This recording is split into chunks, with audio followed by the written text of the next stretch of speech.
All right. Hi, everybody. Welcome to another Green Living seminar here at MCLA. As many of you know, this semester's Green Living seminar is organized around the theme of sustainable food and farming.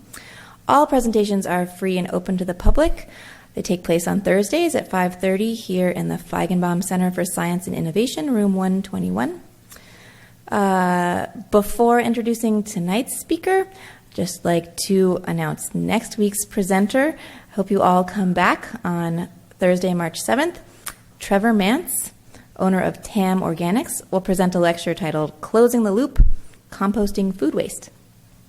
Today's presentation on indoor farming, the future of food, will be given by James Mayer of Grateful Greens. Thanks. Barry. Hello, everyone. My name is James. So I'm doing a presentation on indoor farming. So I'll give you a little background on myself, I guess. So I started indoor farming January of last year. I came across it on YouTube. I was just looking on like random channels for stuff, and I was watching this video from one of my favorite YouTubers who does organic farming, and one of the titles was, "This guy makes $100K a year, farming in his bedroom." And I was like, oh, that's pretty cool. Like, that's interesting. So I clicked on it, and it was something like this. This is a little higher tech than what that guy was doing. But yeah, he was doing microgreens in his bedroom with a system very similar to this. And he was doing everything himself with his wife, just delivering microgreens to whoever wanted them. So I was like, wow, that's really cool. I could do that. So I did.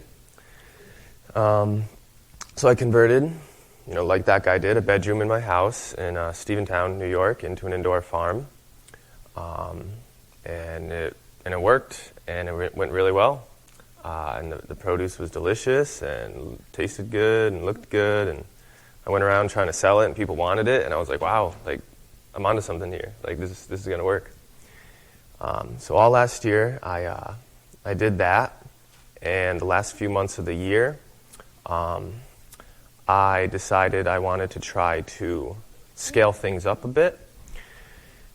So I was on the search for a way to do that, and something that is necessary is money. So I was looking for an investor.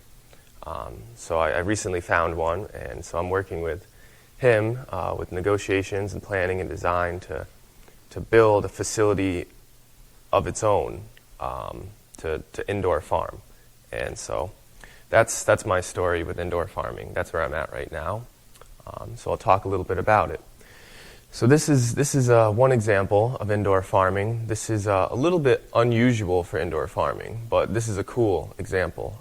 So as you see, it's stacked shelves with LED lighting on the top of each shelf. And this is hydroponic, it looks like. It looks like that might be the tank there, I'm not sure. But these are the tanks where the water and nutrient solution goes through, and then the plants sit in there, and they grow. So you can do it like this. You can scrunch them together and do shorter plants. You can do 30-foot ceilings. There's like so many options on how to do indoor farming, but that's about it. So why has this started to become a trend, indoor farming? Like, why do we need this? Why should we do this? So this right here is an example of common outdoor agriculture. So as you can see, it's taking up a lot of space. There's acres and acres here, and there's a ton of water spraying everywhere. And if it wasn't for a lot of negative, impactful things, this might be okay, but there's a lot of drought. There's a lot of pesticide use. There's a lot of nasty stuff. So this water is washing the pesticides off. It's going into the soil. This type of farming is just totally like sucking all the nutrients out of the soil.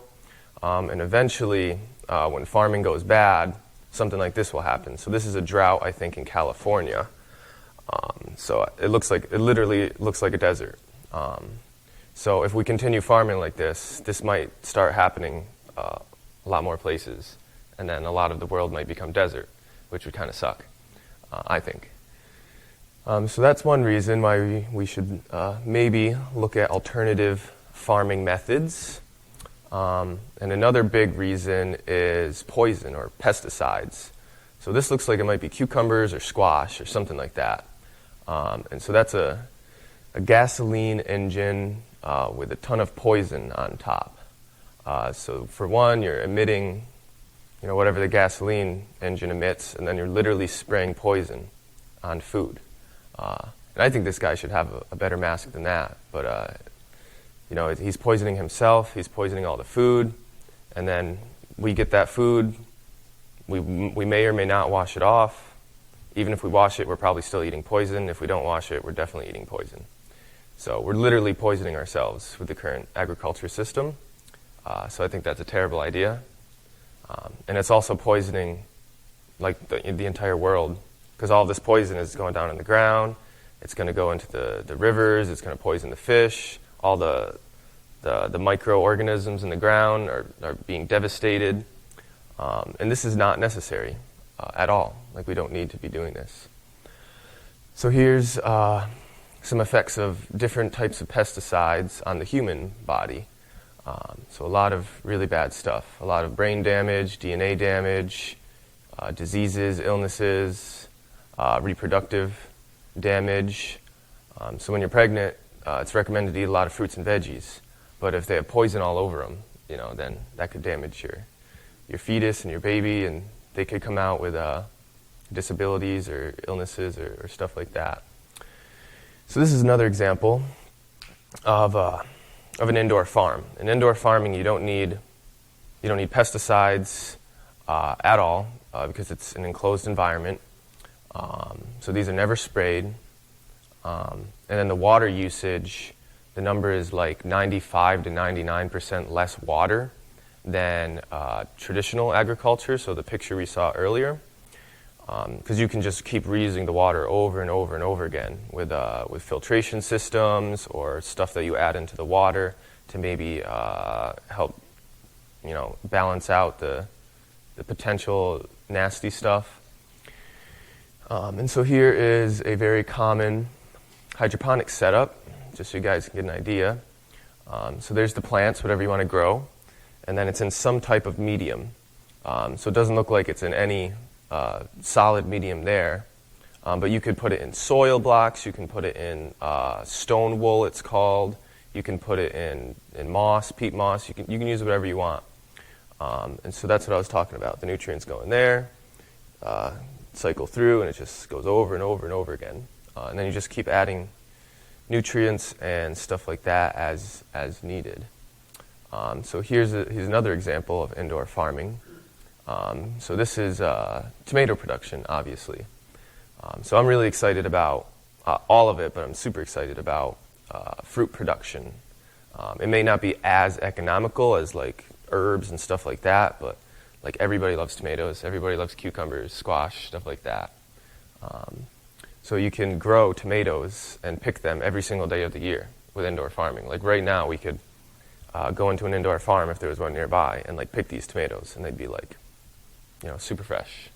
And that's a huge advantage of indoor farming, is you can have food year round, any food you want. So that's pretty cool. So this is an example of one method of doing indoor farming. So this is kind of like a skyscraper.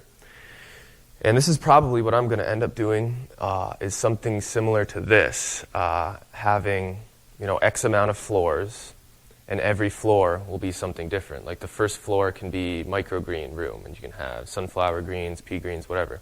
Second floor could be herbs. Third floor, leafy greens. Fifth floor, tomatoes. You can go on and on and on. So yeah, there's a lot of advantages. So indoor farming is the main topic here, but it's not the solution for the agriculture crisis that's going on right now. It's a piece of the puzzle. So I'm just going to talk a little bit about what I think are some of the other pieces to not just glorify indoor farming, even though it is awesome. So I think another big aspect that is going to help save the agriculture industry is permaculture stuff, whether this be on a small or large scale.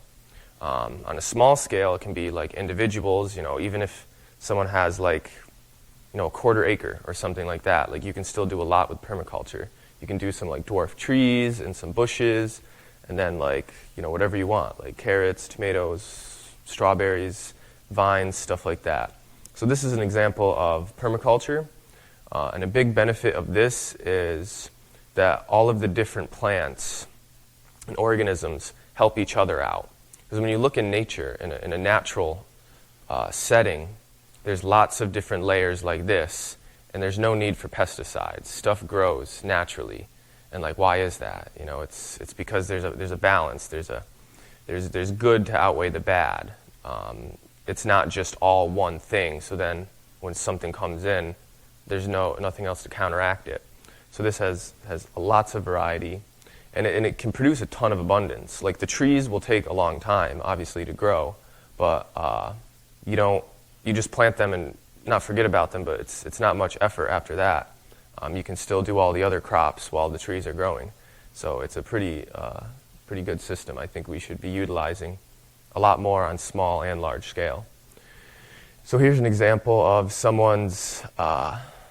This looks like it might be a farm. If not, they're really producing a lot of food for themselves. So it looks like 5 acres, as it says, and so everything you see there produces some type of food. So that's a great, like, small-scale version of permaculture. You have open fields. You can still plant, traditional crops like annuals. But then you have a lot of stuff that's just going to produce for you every single year without doing like any effort. So I think that's great. And then another aspect of it is a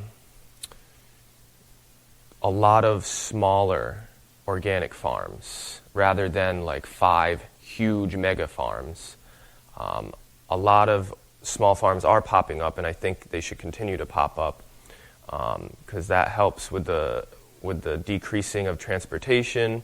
The food is better for you. It tastes better. There's a lot of benefits of just having a lot of small-scale farms rather than a few big-scale farms. And it used to be like that, but stuff went the way it went, and it's not working. So, and big-scale farming is not bad. Just how we are doing it right now is bad. So we need to do some changes. And people are realizing this and starting a lot of farms, which is great. And then another issue in our food system is waste. And I heard that next week they're going to be talking about that, so that's awesome. But here's an example of some of the food waste.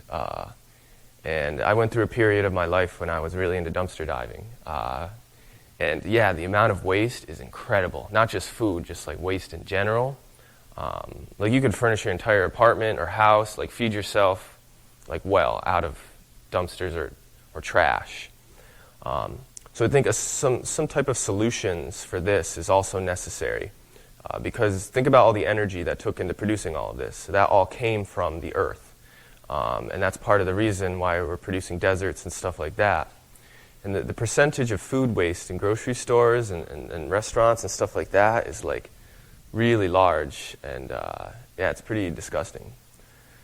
So yeah, I'm sure next week they'll talk more about that. I don't want to talk too much about that since they'll be doing that. But yeah, figuring out how to reduce waste for one, distribute food better so this doesn't happen, and then whatever waste there is, finding a use for it rather than just throwing it in a landfill. So yeah. And here is an example of what you can do with the waste.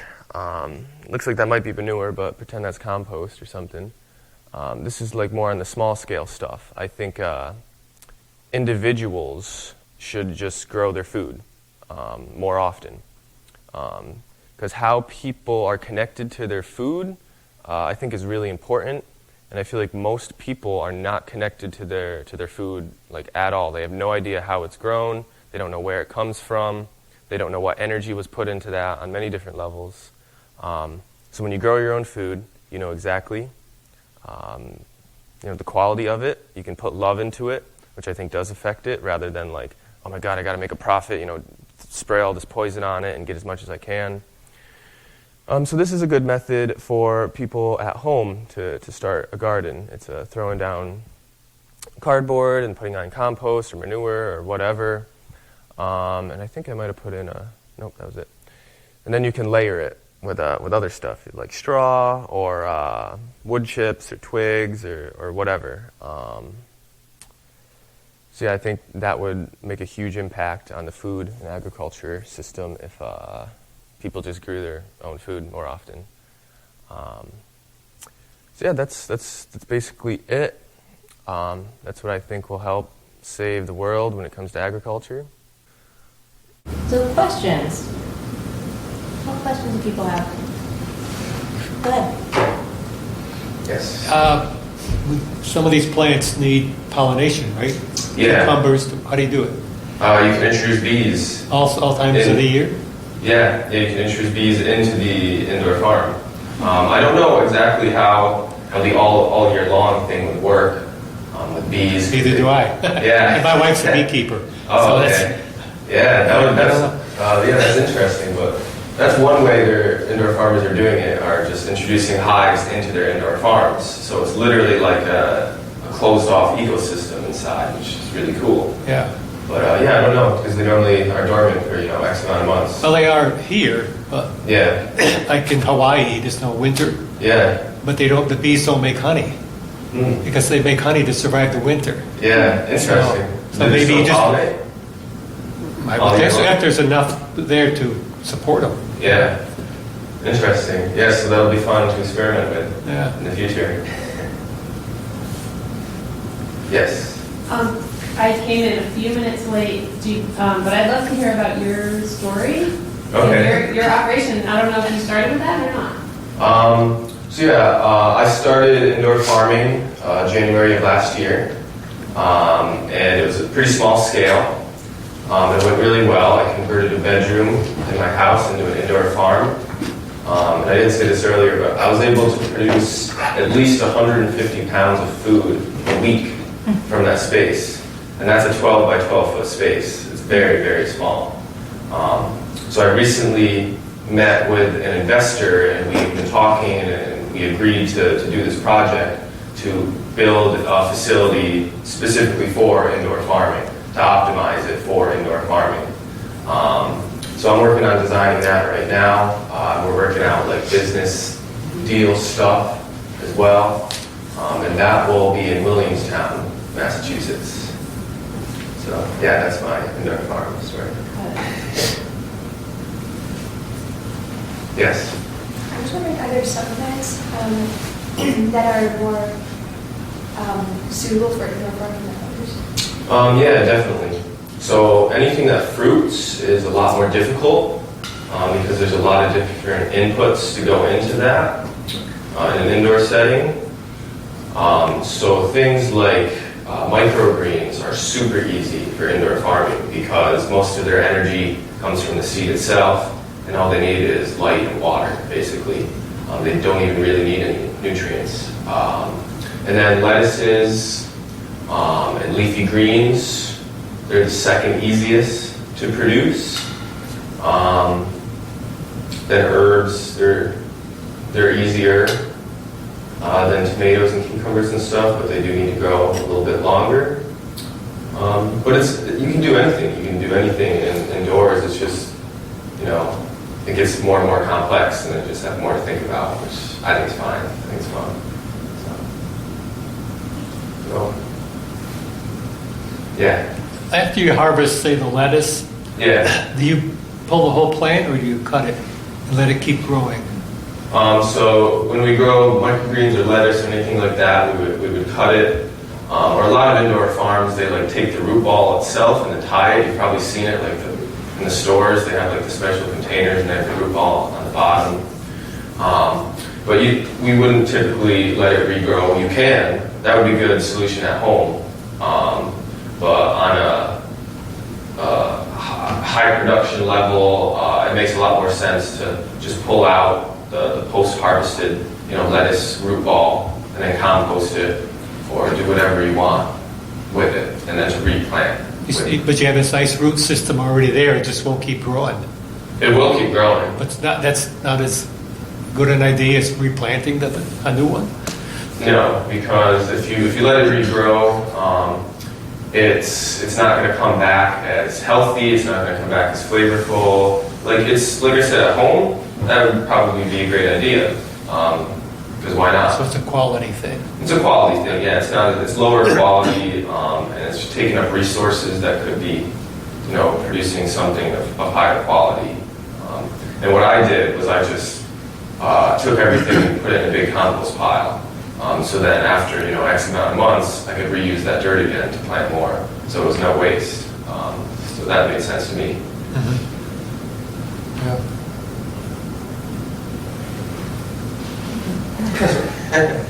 The energy consumption for gardening indoors, I would imagine, has got to be one of the biggest hurdles for the indoor gardener.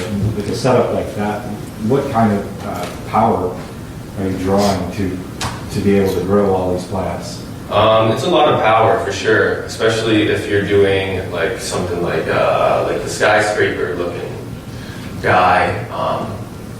So I've thought about that, obviously. So I think it makes most sense to produce your own power. So like make your own mini solar farm or something like that if you have the space for it. And then boom, it'll pay itself off probably in like 5 years. But it does consume a decent amount of power because of the LED lights. But I don't know what the math is compared to conventional farming, but something like this, let's say this is a 50 by 50 foot building, and that's like 1, 2, 3, 4, 8, 12. So that's probably like 5 acres of like flat land right there on a 50 by 50 foot like square footage, which is like 5% of 1 acre. So you're getting 5 acres out of 5% of 1 acre. So imagine if you did it, 200 by 200 or 1,000 by 1,000. Like, so I don't know what the math is for energy consumption, but I think it's definitely worth it, even if it consumes more energy for the no pesticides, for the water conservation, for stuff like that. Because we can produce energy from sun and wind and geothermal, and there's a lot of infinite energy sources you can get that energy from. So I think it's worth it for sure. Either way. My question was related, and so you're probably still figuring this out, but I'm just curious in terms of if your business model, your plans going forward, if you're going to have your own source of power, or if there is a concern about the cost of the power that would take to run your facility if you don't have your own source of power. Yeah, I mean that's definitely a concern, as in we have to think about that.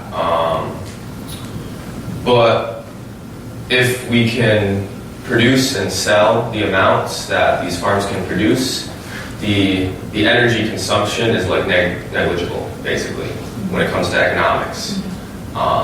If you're not selling enough, then it doesn't make much sense, but that's just bad business practice, I think. Yeah. When you set up your 12 by 12 bedroom suite, what was the initial investment for that if someone wanted to do that on a small scale themselves? It was really low. I would guess probably $500. Is that from dumpster diving? What? Is that from dumpster diving? Part of it, yeah. Okay. So I got a lot of. Why not? I got a lot of pallets, free pallets. So that was the shelving units, and so that saved me a lot of money. Because shelving units, if you buy them like professional and they're pretty expensive. So I used shelving pallets. I used shop lights, just fluorescent shop lights with daylight deluxe bulbs. And just some fans, a dehumidifier. That was the biggest investment, really, was the dehumidifier. It was like $200. Dehumidifier. Yeah, because you want you want this humidity, you want this temperature, you want everything to be as pleasant for the plants as possible. Because then they're happy, then they grow well, and they're good for you. So yeah, really low investment. Something like to produce for your own family, you could probably do it for under $100 easily. Yeah, probably under $50 to produce a decent amount. Definitely under $50. Yeah, to produce like microgreens every single day, or lettuce or whatever you want. So, yeah. I would recommend doing it. Yeah. I'll talk to you after. Okay. Yeah. I'm still curious about your next plant in Williamstown. Is that secret at this point? Not really. It's not the pot farm, is it? No. Okay. This is for food production. Oh. Yeah, so all different types of food. Is it in an indoor space somewhere? It will be. The space doesn't exist yet, Okay. except for up here. Got it. That's where it exists. Great. Yeah, I'm excited. It's going to be awesome. Yes. So, that's something that I'm just curious about in terms of your story, and generally you talk about like, oh, there's a need for farmer training. Like, where did you get all of your sort of information, and how did you get up to speed on all this? Like, was this online? Was there other forms of support to kind of get you going? How'd that work? I just did all the research myself online. Google, YouTube. Yeah, that's basically Google and YouTube. There's all the info you could ever want, basically, on the internet. You just have to put in the effort to find it. So. Yeah.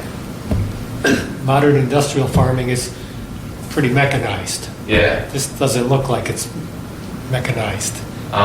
So right now, a lot of it, it's okay right now. Some of it is mechanized, like the watering system is completely automated if you use hydroponics, and that's a dual-use thing. It's a watering system, automated watering, but then it's also a nutrient delivery system. And when it comes to hydroponics, at first I was not a skeptic, as it obviously works, but I didn't quite 100% support it, because how I saw it was kind of like living off of vitamins in an IV drip versus eating a whole meal.